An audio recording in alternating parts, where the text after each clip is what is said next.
Bonjour les amis, alors c'est encore moi, Colette Parère, bénévole de Lire et Faire Lire et pour une troisième fois, on a rendez-vous pour écouter de belles histoires qui j'espère vont vous plaire.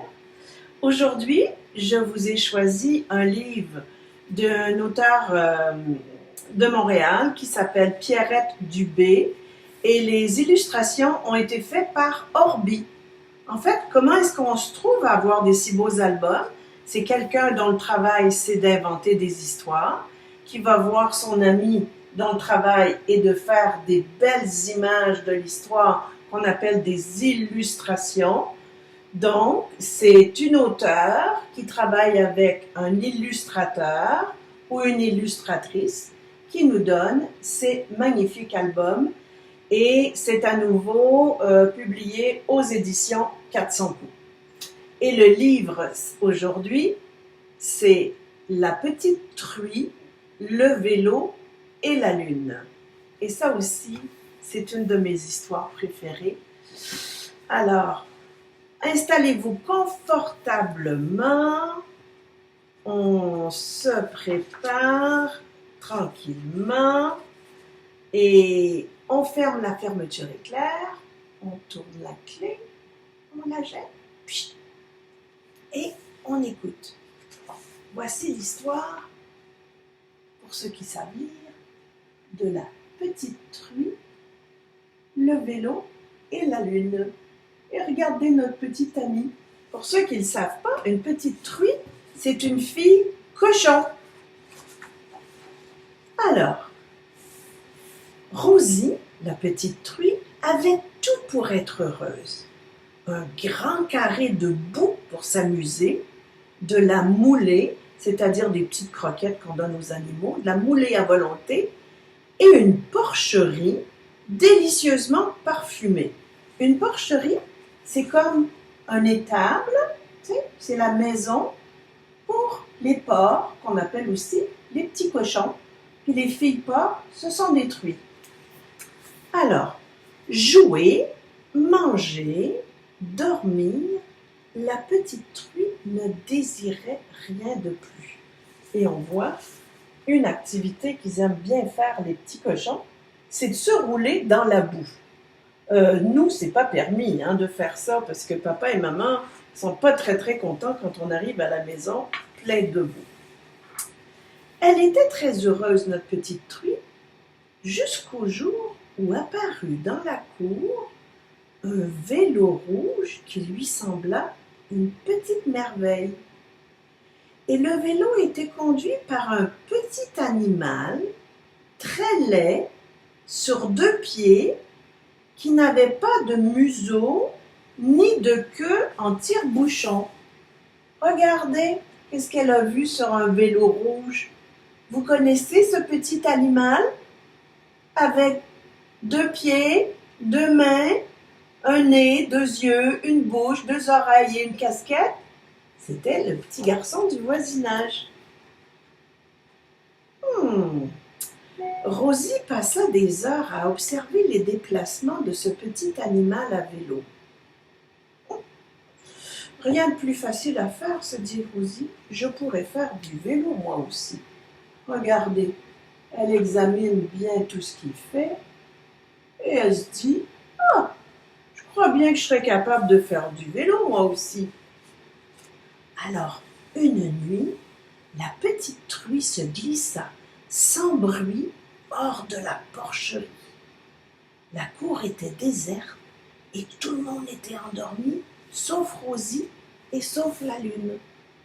Vous voyez, il y a Rosie et il y a la lune.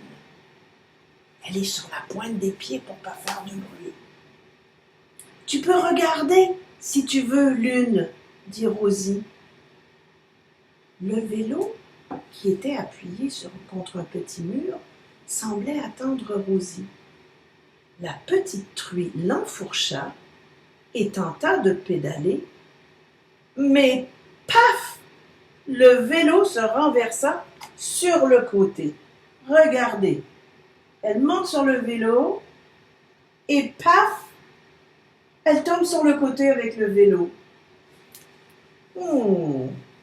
Elle recommença plusieurs fois, mais toujours avec le même résultat. C'est plus compliqué que je ne l'aurais cru, soupira Rosie, un peu déçue. Il y a sûrement quelque chose que je fais de travers, se dit-elle. Mais quoi? Alors le lendemain, elle observa de nouveau le petit animal à vélo. Ah, pour démarrer, il se donnait un bon élan avec son pied. Vous voyez, Rosie examine la façon dont il bouge pour pouvoir apprendre comment faire du vélo. C'est donc ça le truc, se dit Rosie. Je vais y arriver.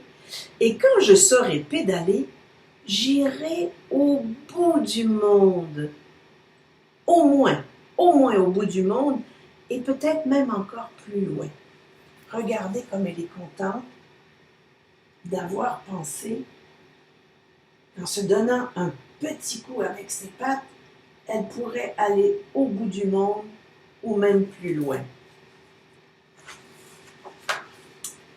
La nuit suivante, Rosie traîna le vélo en haut d'une butte, se disant qu'il serait ainsi plus facile d'accélérer. Elle avait vu juste d'ailleurs. Le vélo démarra en trombe, roula sur quelques mètres, puis se mit à zigzaguer. Regardez notre Rosie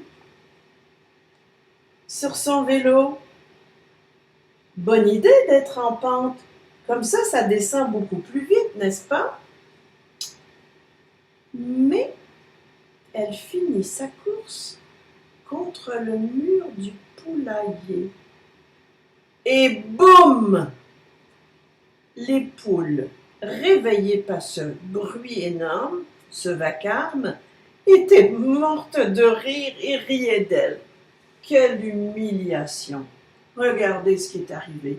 Les poules dormaient bien tranquilles. Boum! Elle est arrivée sur la porte du poulailler. Et puis là, les poules se sont mises à rire et notre pauvre Rosie est toute découragée. Ça ne semble pas si facile que ça d'apprendre à faire du vélo. Un peu ébranlée par son accident, Rosie conclut qu'il serait plus prudent de porter un casque de protection. C'est une bonne idée, hein? Parce que probablement que papa, maman, puis vos amis vous ont dit, quand on fait du vélo, mieux vaut prendre un casque de protection. Alors, elle avait trouvé un casque de protection. Vous voyez? Ça vous fait penser à quelque chose qu'on trouve dans la cuisine? Alors, à son arrivée le lendemain, toute la basse-cour, c'est-à-dire tous les animaux qui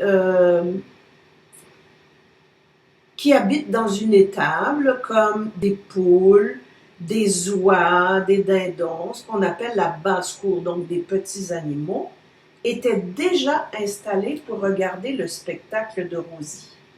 La lune était là aussi, et Rosie eut l'impression que la lune veillait sur elle, comme si c'était une amie. Rosie se dit « Je sais comment faire » et elle grimpa sur le vélo. Il faut d'abord se donner un bon élan, mais l'important ensuite, c'est de se maintenir en équilibre. Alors, voyez ce que ça a donné. Elle a mis son casque de protection. Elle avait son public qui la regardait faire. Et elle se dit, maintenant que j'ai mon casque de protection, tout ce que j'ai à faire, c'est de me donner un élan et je vais partir. Et vous remarquez que la lune l'éclaire comme si c'était une lumière. Rosie s'engagea sur le sentier légèrement incliné qui menait vers l'étang, tandis que les volailles, c'est-à-dire, je vous ai dit, les poules, les coqs, les dindes, les dindons, la suivaient en riant. Elle dévala la pente sans perdre l'équilibre, comme la veille, mais ne réussit pas à prendre le tournant juste avant l'étang. Et plouf, Rosie se retrouva à l'eau, dans l'étang. Un étang, c'est comme un petit lac, avec le vélo. Et regardez qui elle a fait sauter en tombant à l'eau. Elle a fait sauter une grenouille. Vous la voyez? Ah, la grenouille a été surprise et évidemment, les amis de la basse-cour qui la suivaient se sont mis à rigoler aussi. Qu'est-ce que c'est que ça? Un homme à la mer? Gronda le chien en bondissant de sa niche. Regardez. Le chien, sa maison, ça s'appelle une niche. C'est une toute petite maison où il dort en général la nuit ou quand il fait trop mauvais. Ah! Mais non, elle veut faire du vélo, répondit la poule la plus bavarde. Et elle n'arrivera jamais, glouglouta le dindon. Regardez les deux commères qui sont en train de parler alors que le chien se demandait qu'est-ce qui s'était passé.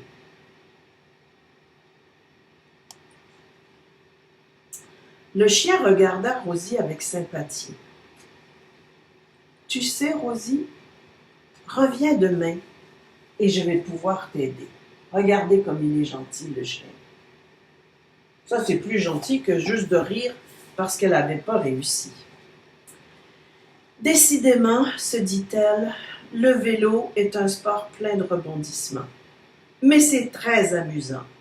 Alors le lendemain, elle compléta son équipement de protection en y ajoutant, pour plus de prudence, une bouée en caoutchouc et un tuba. La bouée, on appelle ça des fois des tripes quand on va se baigner. Et le tuba, c'est un tuyau. Oh, il y a encore une araignée dans le tuyau. Elle a dû le prendre dans le fond de la grange. Et le tuba, c'est ce qu'on prend quand on va faire un petit peu de plongée puis qu'on veut rester à la surface de l'eau. Alors, à son arrivée, le chien l'attendait fidèle à sa promesse. « Je vais te tirer, Rosie, proposa-t-il. Regardez comment il était tout préparé. Il avait apporté une corde et Rosie, elle, avait mis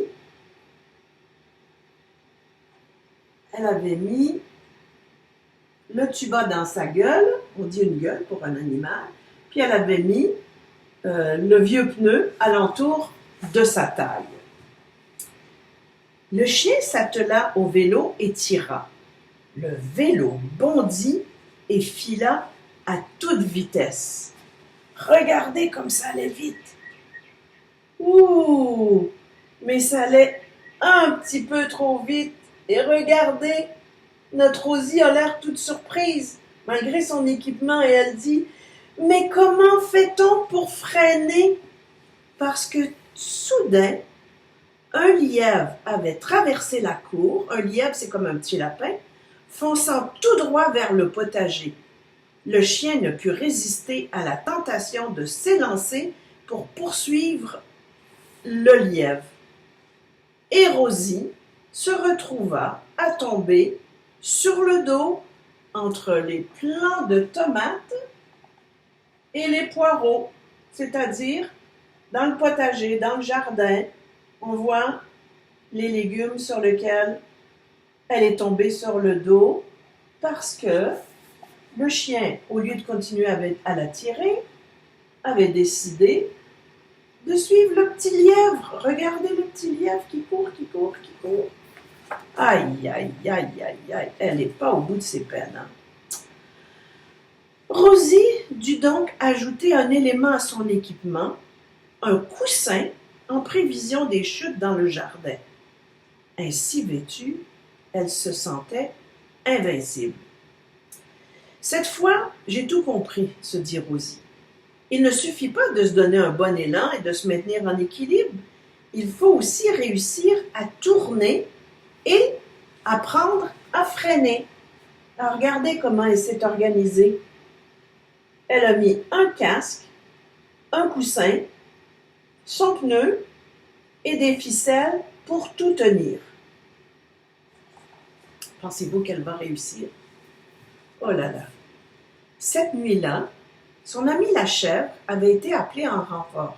« Je vais te pousser, proposa-t-il. » Alors, elle planta ses cornes dans le porte-bagages.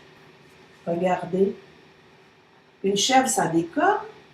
Alors, elle a planté ses cornes dans le porte-bagages et elle commença à pousser Rosie, qui s'était vêtue de toutes ces protections qu'elle avait pu trouver.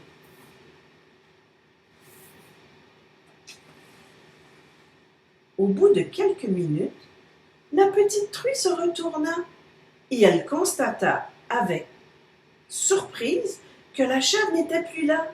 « Ça y est !» s'écria Rosie, « je suis capable de faire de vélo toute seule. » Oh, la lune n'avait jamais été aussi brillante que cette nuit-là.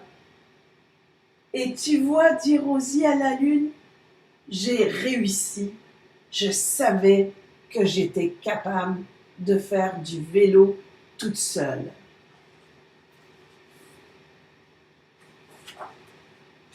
Folle de joie, la petite truie continua à pédaler de toutes ses forces.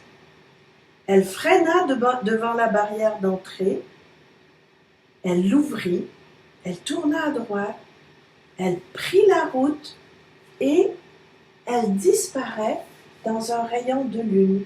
Voyez ce qu'elle a fait? Elle ouvre le portail, elle prend son petit vélo, elle s'en va dans le chemin, toujours surveillée par son amie la lune.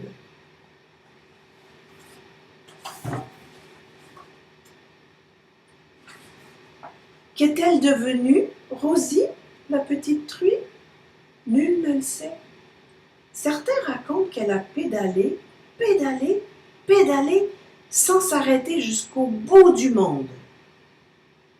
On dit qu'elle travaille aujourd'hui dans un cirque où son numéro de petite truie à vélo est très apprécié. Il y en a qui disent cela, que ça serait maintenant quelqu'un qui travaille pour un cirque. Mais d'autres affirment que le bout du monde n'était pas assez loin encore pour Rosie et que si on regarde bien là-haut dans le ciel, lorsque c'est sans nuages, on aperçoit parfois une petite truie sur un vélo rouge qui pédale sur la lune.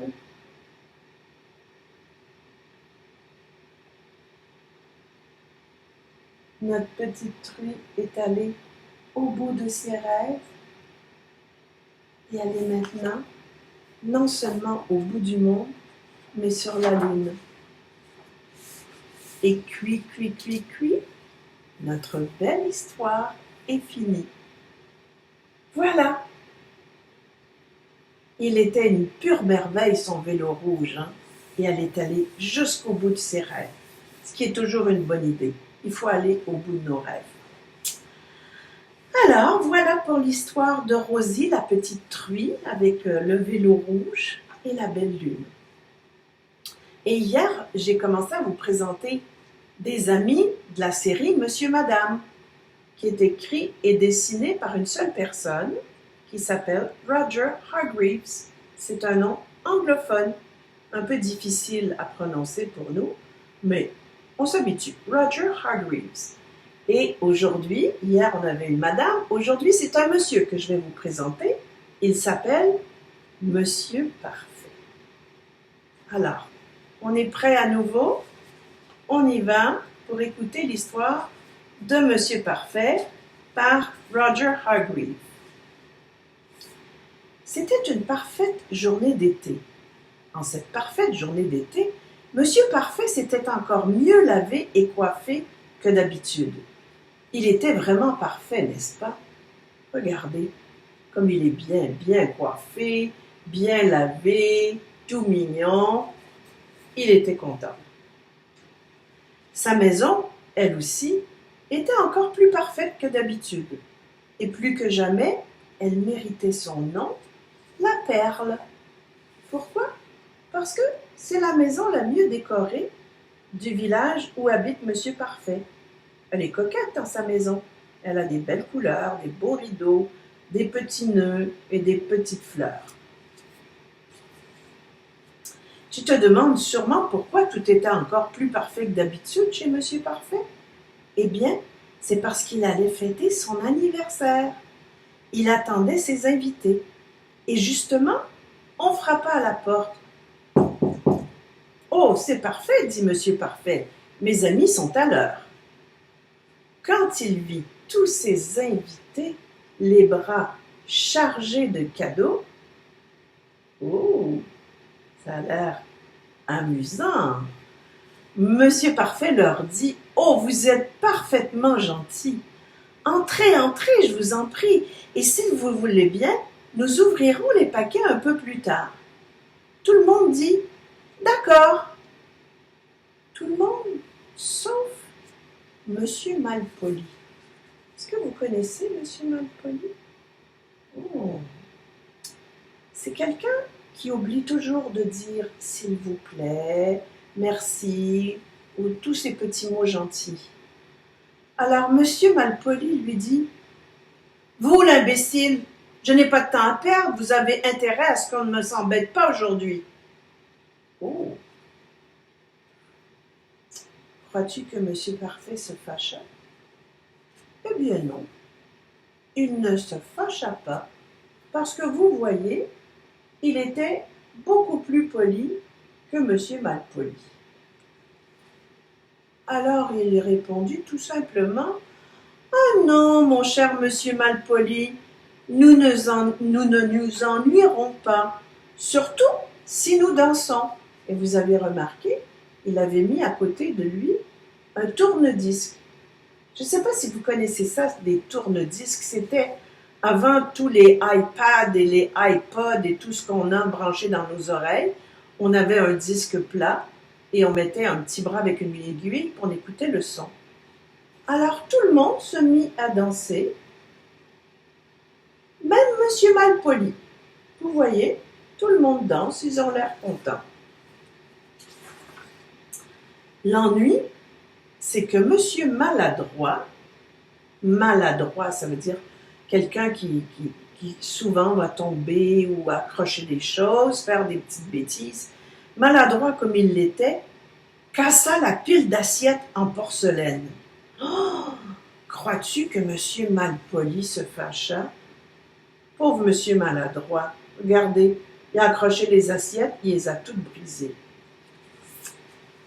Pas du tout. Monsieur Parfait dit « Ne vous inquiétez pas, Monsieur Maladroit. » Et adroit et parfait comme il l'était, il apporta vite une autre pile d'assiettes. Mais cette fois-ci, des assiettes en carton, pour être certain que personne ne pourrait le briser. Ça, c'est pratique. Enfin, il apporta un gâteau. Il était gros, il était beau, il était parfumé et il était parfait, bien entendu. Regardez-moi ce beau gâteau. Oh, que ça donne envie de manger! L'ennui, c'est que Monsieur Glouton, est-ce que vous le connaissez, Monsieur Glouton? Il a un gros bedon rond et Monsieur Glouton, son plaisir dans la vie, c'est de manger, manger, manger, manger. Alors, Monsieur Glouton n'en fit qu'une bouchée. Il n'y avait plus de gâteau pour les autres invités. Crois-tu que Monsieur Parfait se fâcha? Pas du tout. En fait, on pourrait l'appeler Monsieur Calme, Monsieur Parfait. Parfait comme il était, il avait tout prévu. Vite, il apporta des petits gâteaux et tout le monde put se régaler, même Monsieur Parfait. Mais comme il n'était pas glouton, il n'en mangea qu'un. Un seul gâteau, c'était parfait et suffisant pour lui. Oh, ils ont l'air bien bons, les petits gâteaux aussi. Hein? J'espère que Monsieur Glouton s'en est pas approché cette fois, par exemple. Les petits gâteaux terminés, Monsieur Parfait ouvrit ses cadeaux. Il dit autant de merci qu'il avait de cadeaux. Mais tout à coup, Monsieur Avare cria. Alors Monsieur Avare, Vous le connaissez peut-être pas. Quelqu'un qui est avare, c'est quelqu'un qui ne veut pas partager ce qu'il a et qui garde toujours ses sous cachés en disant qu'il n'y en a pas beaucoup parce qu'il n'aime pas dépenser non plus. Il n'aime pas partager puis il n'aime pas dépenser, monsieur avare. Alors il dit, mais et mon cadeau, vous l'avez oublié? Oh, excusez-moi, dit monsieur Parfait, je ne l'avais pas vu. Et vite, il ouvrit le tout petit paquet que lui montra monsieur Avare. Ah, monsieur Avare, dit monsieur Parfait, vous m'avez offert un petit morceau de charbon. Un petit morceau de charbon, autrefois, c'était quelque chose qu'on pouvait utiliser pour chauffer les maisons. C'est adorable, c'est merveilleux, c'est trop gentil.